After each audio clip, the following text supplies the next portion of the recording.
आदरणीय बुजुर्गगण,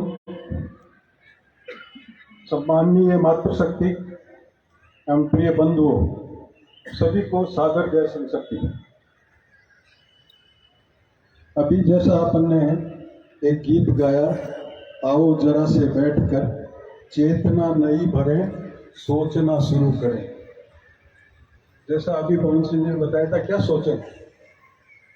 सोचना क्या है? सोचना यह है कि करने आए कर न सके तो जिंदगी का क्या करें।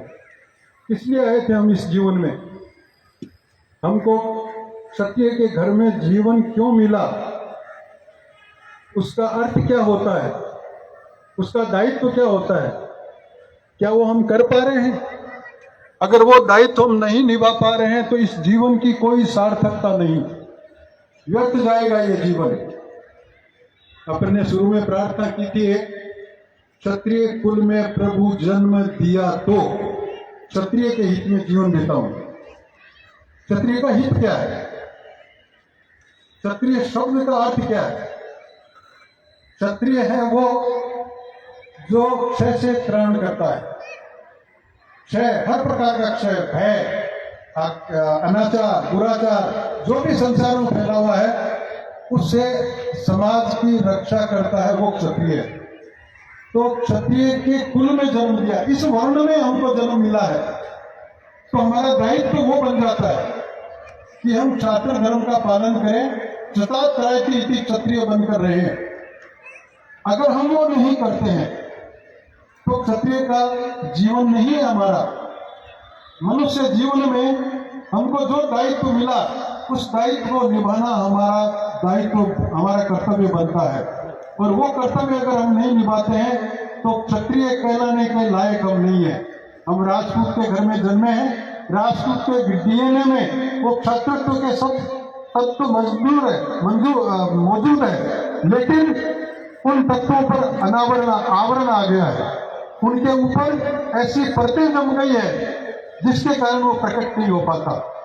एक सोने का टुकड़ा हो और उसको किसी कीचड़ में डाल दिया जाए, वो बरसों तक पड़ा रहे, अनेक बरसों तक पड़ा रहे, तो ऐसा कीचड़ जम जाता है उसके ऊपर कि उसको देख के कोई नहीं कह सकता कि ये सोना है।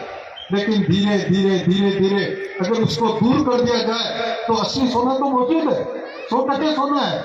हमारे डीएनए में वो सब तत्व मौजूद है, वो स्वभाव मौजूद है, लेकिन उस स्वभाव पर आवरण आ गए हैं, स्वार्थ का आवरण आ गया है, त्याग और बलिदान हम भूल गए। हमने बहुत सुंदर गाना गाया, वो कौम न मिटने पाएगी, ठोकर लगने पर हर बार उठती जाएगी।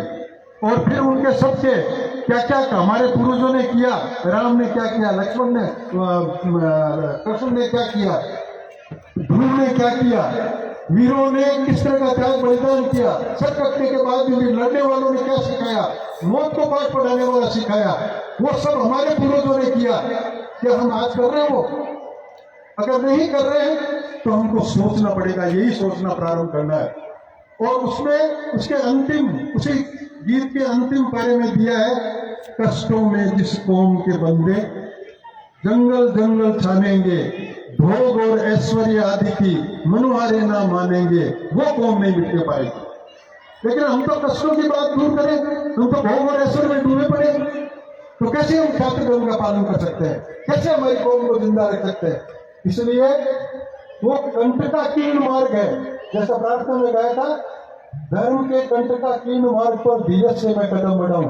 ये कंटकों से बड़ा मार्ग है और इस मार्ग पर चलना बहुत मुश्किल है, और उस मुश्किल काम को हमको दूर करने का प्रयास करना है। और वो अपने आप से शुरू होता है, उपदेश से शुरू नहीं होता, दूसरे में देख के शुरू नहीं होता, खुद के अंदर वो बात जागृत होनी चाहिए। इसलिए तनसिंह जी के गीत की पंक्ति है, निजको ने बनाया तो जग रंज नहीं बनता। अगर हमने अपने आप का निर्माण नहीं किया, हमने अपने आप को पवित्र नहीं किया, हमने अपने आप को निर्मल नहीं किया, हमारे अंदर बैठे उस सोने के ऊपर जो परतें आ गई है, उन परतों को दूर करने का अगर हमने प्रयास नहीं किया तो कोई मतलब नहीं हमारे इस जीवन का। हम खुद को बनाएंगे तो एक बना, दूसरा बना, तीसरा बना, चौथा बना, उससे संगठन बनता है, उससे समाज बनता है। उससे देश बनता है, उससे राष्ट्र बनता है, और राष्ट्र ही नहीं उससे मानवता बनती है। प्राणी मात्र के लिए जीने वाला क्षत्रिय उससे बनता है, वो हमको बनाना पड़ेगा। और उसके लिए प्रयास करने क्या है, वो सारी साधना का मार्ग है। और साधना का मार्ग में संकट आते हैं, साधना के मार्ग में विरोध होता है। कहाँ होता है? सबसे पहले हमारे अंदर विरोध होता है। क्या मतलब है मुझे ये करने से? मैं मेरे घर बार का धंधा छोड़ के क्यों संघ में जाके बैठूं? क्यों उनके पीछे पीछे घूमूं? क्यों मैं बार बार शिविर करूं? क्यों मैं रोज रोज सुबह जल्दी उठ के शाखा में जाऊं? ये हमारे अंदर का विरोध प्रारंभ होता है। और फिर वहां जो कष्ट सहन करने पड़ते हैं, उसके लिए हमारे अंदर का विरोध शुरू होता है। लेकिन धीरे धीरे धीरे धीरे अगर उन सबको नियंत्रित करके आप एक संगठित होकर एक श्रृंखला में, एक साधना में जब चलने लगते हैं, तो बाहर से भी विरोध होता है। क्षत्रिय संघ के प्रारंभ से ये विरोध चालू है और कभी आगे भी नहीं होगा, ऐसी कल्पना मत कीजिए। क्योंकि जो कोई काम करता है उसकी तरफ उंगली उठाने वाले भी 100 हो जाते हैं।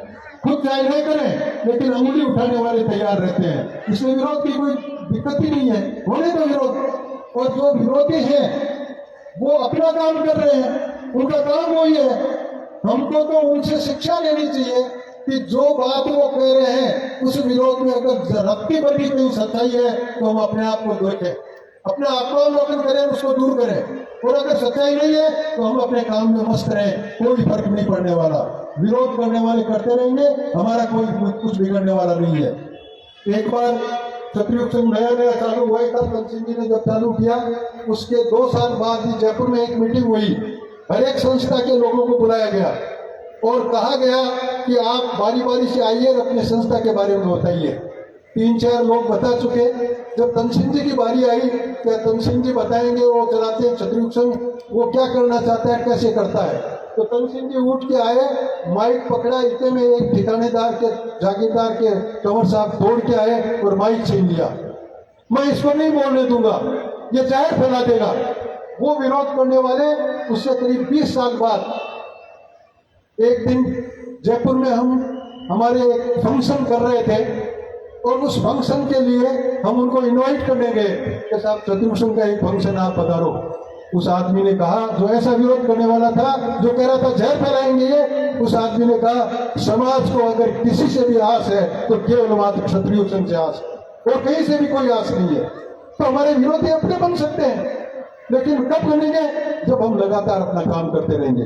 और विरोध के तो होना आवश्यक है, विरोध होना तो और देखो, आप बैठे थे, कितना सुंदर दृश्य था, बड़े आराम से बैठे थे, बिजली चली गई, लग गई नजर लगेगी अच्छा काम करोगे तो। लेकिन परमात्मा सहायक है, उसका उपाय भी हो जाता है। वो नजर लगी हुई दूर भी हो जाती है, नजर ऊपर भी जाती है। इसलिए कभी कोई विरोध की परवाह नहीं, अपने अंदर के विरोध को झांको, आत्मावलोकन करो। रोज सोने से पहले बैठ के तय करो कि आज की तारीख में मैंने कोई ऐसा गलत काम तो नहीं किया। अगर किया है तो मैं आज से संकल्प लेता हूँ, आइंदा कभी ऐसा गलत काम नहीं करूंगा। अगर मैं कोई अच्छा काम कर रहा था, उसमें अड़चन आई, तो मैं उसको कैसे दूर कर सकता हूँ। इस तरह से अपना आत्मावलोकन करके निजकों ने बनाया तो वो स्थिति पे पहुंचो कि अपने आप को बनाओ। अपने आप को बनाओगे तो समाज बनेगा। अगर समाज को बनाना है तो हमको ऐसा करना पड़ेगा।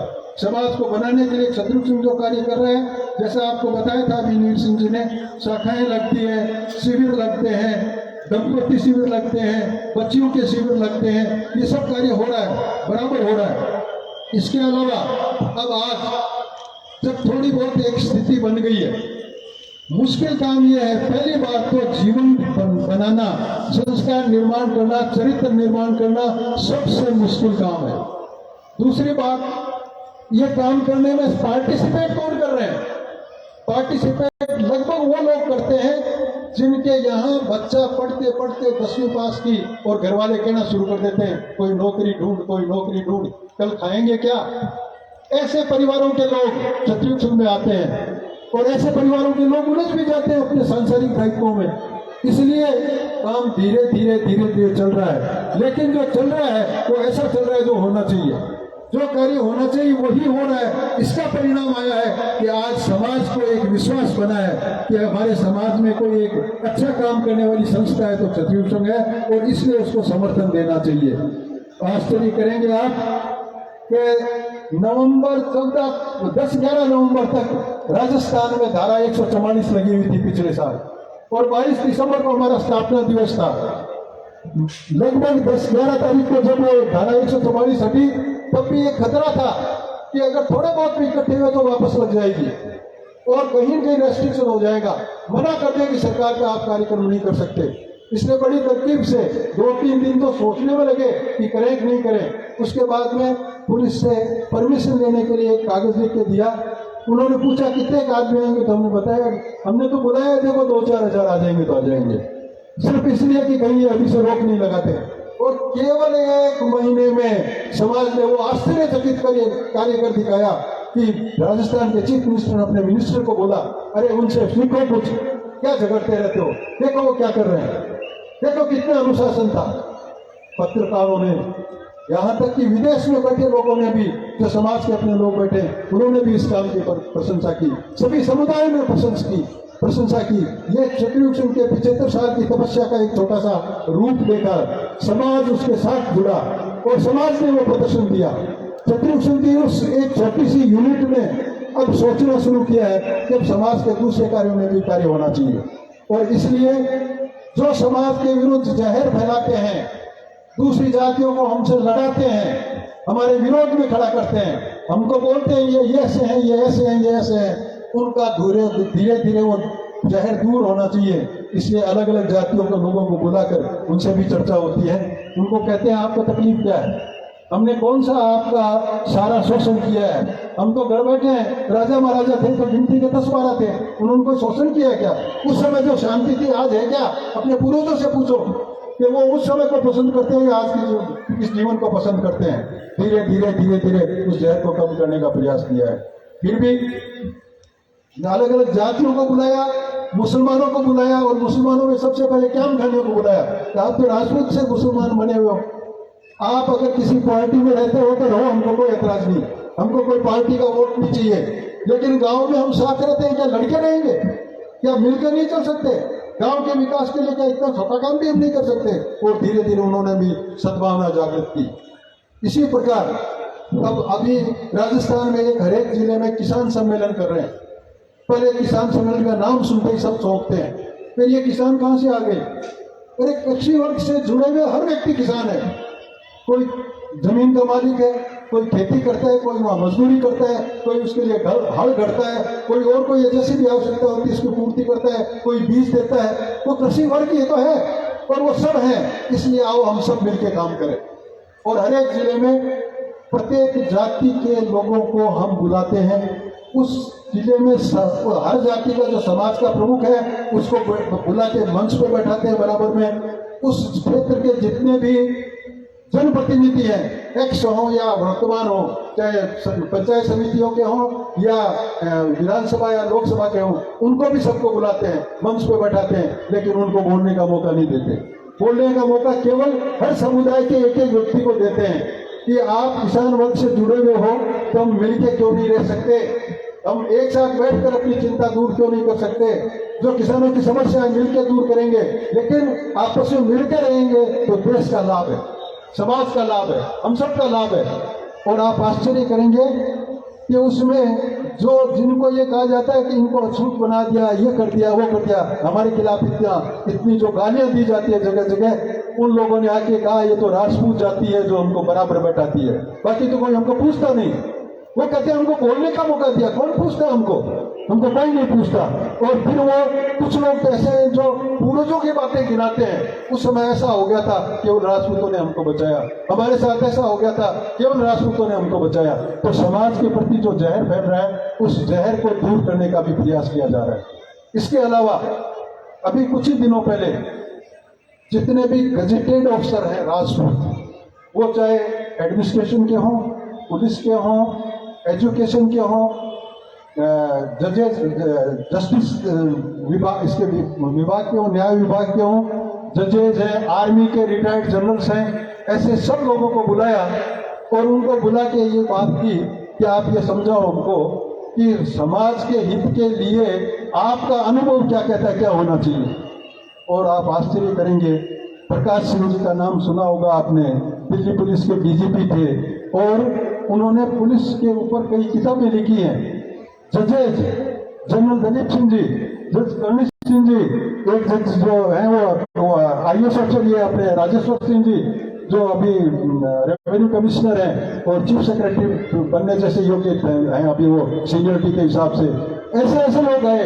इनकम टैक्स की रिटायर्ड लेडी जो इनकम टैक्स की कमिश्नर थी वो आई और इन लोगों ने जो बात बताई समाज के लिए, समाज को बहुत खुशी हुई और उनको भी लगा कि हम सब मिलकर एक ताकत बन सकते हैं।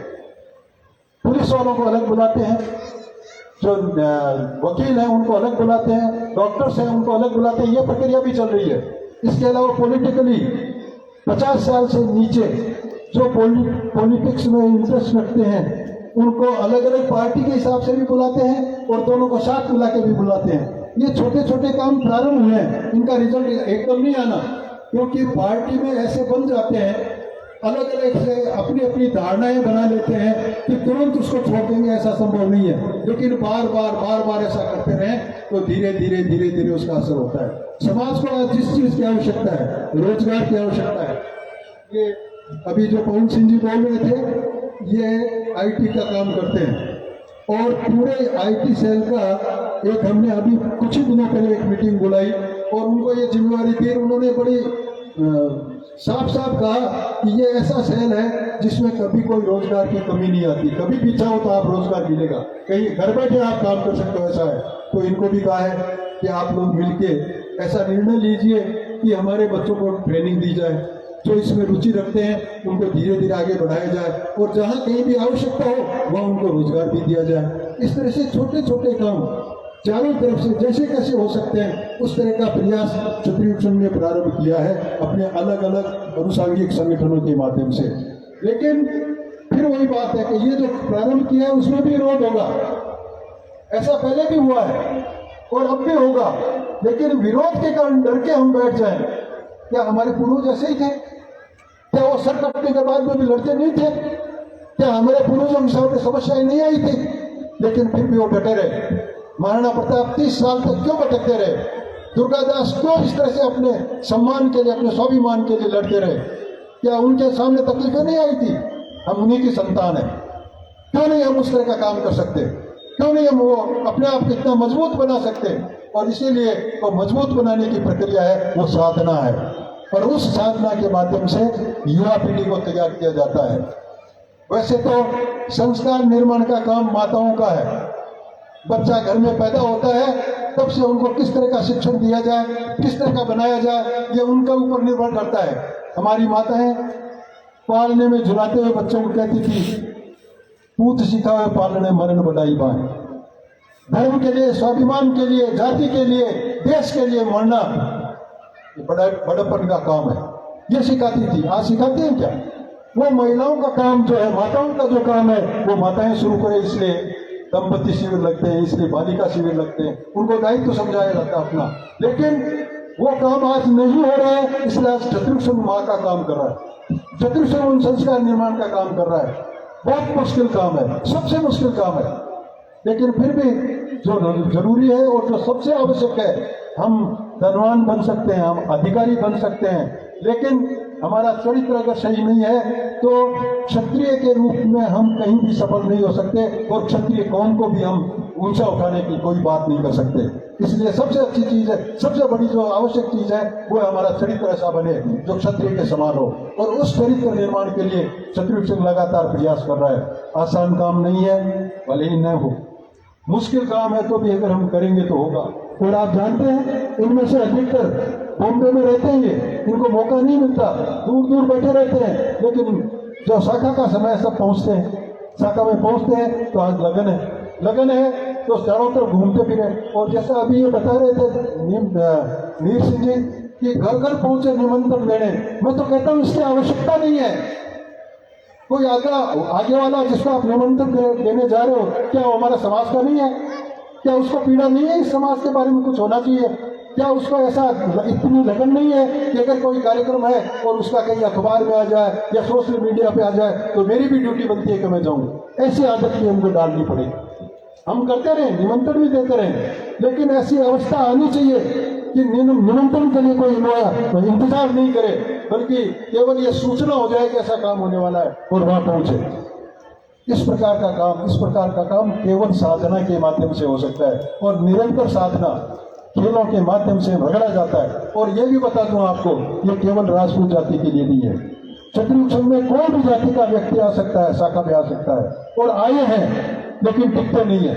टिकते वही है जिनमें हिम्मत है, टिकते वही है जो हमारी रगड़ाई सहन कर सकते हैं। हमारे स्वयंसेवक जिस तरह से उनको नियंत्रण किया जाता है, जिस तरह से उनके अहंकार को मिटाया जाता है, जिस तरह से उनको दृढ़ता के लिए दृढ़ता और लगन सिखाई जाती है, संघर्ष में जुटे रहना सिखाया जाता है खेलों के माध्यम से, फिर उसके ऊपर चर्चा करके, और फिर हम ये कारण नहीं था, ये गुण नहीं था, इसके कारण किस समय हमारे इतिहास में हमने भूल की, और उस भूल के कारण आज भी हम भुगत रहे हैं, ये सब धीरे धीरे सिखाया जाता है।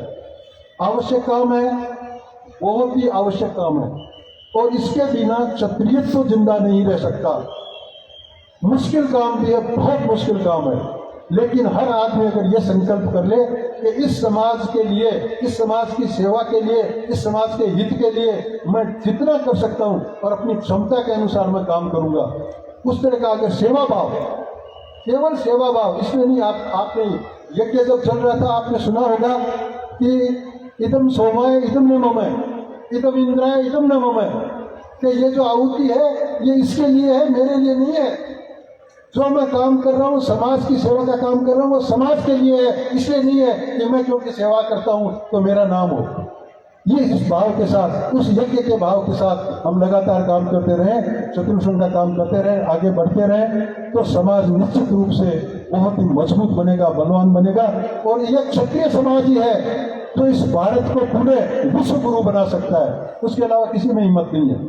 इसलिए ये हमारे ऊपर दायित्व आया हुआ है। हमारे जन्म को सार्थक बनाने का जो कारण है वो यही है, और इसके लिए हमको रात दिन अपने आत्मा में सोचना चाहिए, विचार करना चाहिए, आत्मावलोकन करना चाहिए, और आत्मावलोकन करके धीरे धीरे सीढ़ी दर सीढ़ी उस निर्मलता की ओर बढ़ना चाहिए।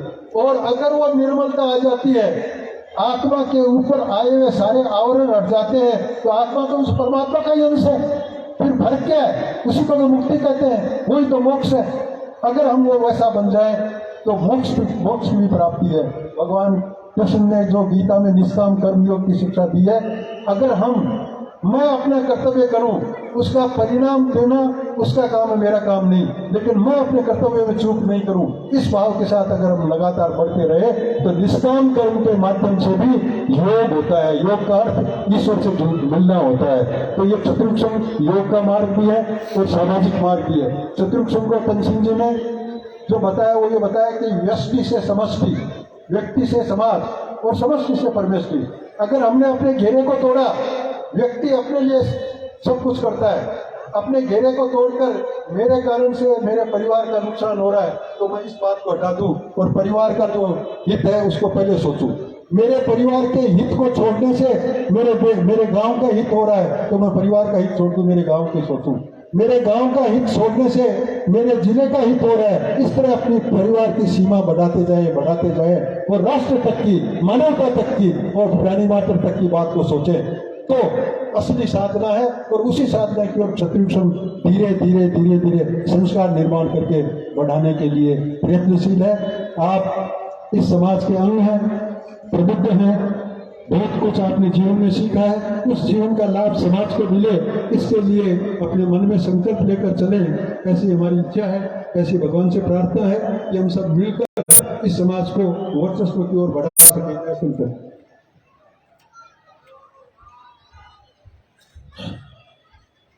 अभी हाल ही में